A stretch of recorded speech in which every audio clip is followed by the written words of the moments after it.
Hello! Happy Monday! And good afternoon na. It's already 12:05. Magluluto pa lang ako ng aming ulam. Sinigang na talakito.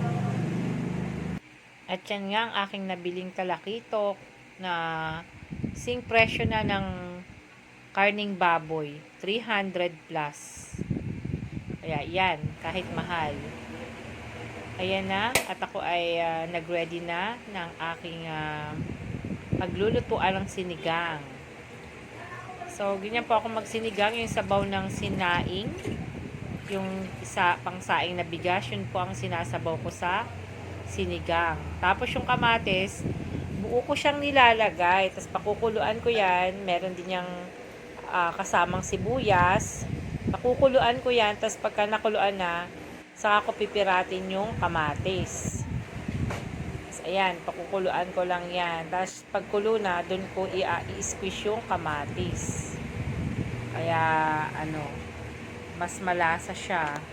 Tapos, lalagay ko na ang mahaling talakitok. Ayan.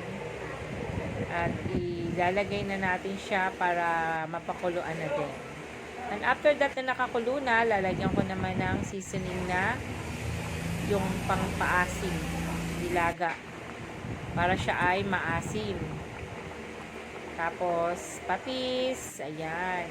O baka po nagtataka kayo, bakit ko po nilagyan ng gatas? Yan po ay pampalasa. O bagong technique yan.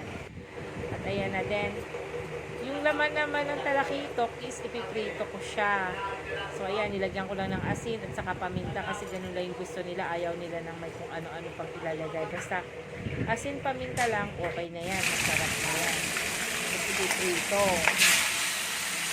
Yan, pagka ganyan ang ulam, kakain ng mga bata. Pero pagka yan ay purong sinigang, walang papansin yan. And then habang yung sa sinigang, lalagay ko na rin yung mangkok at hahayaan ko lang siya dyan. Parang naka-steam lang.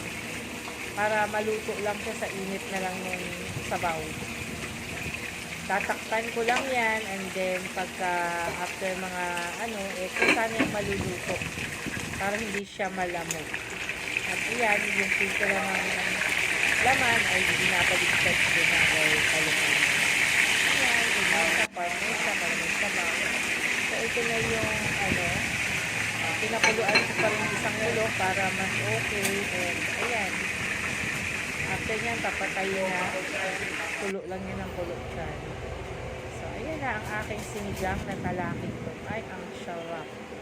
Promise. Kahit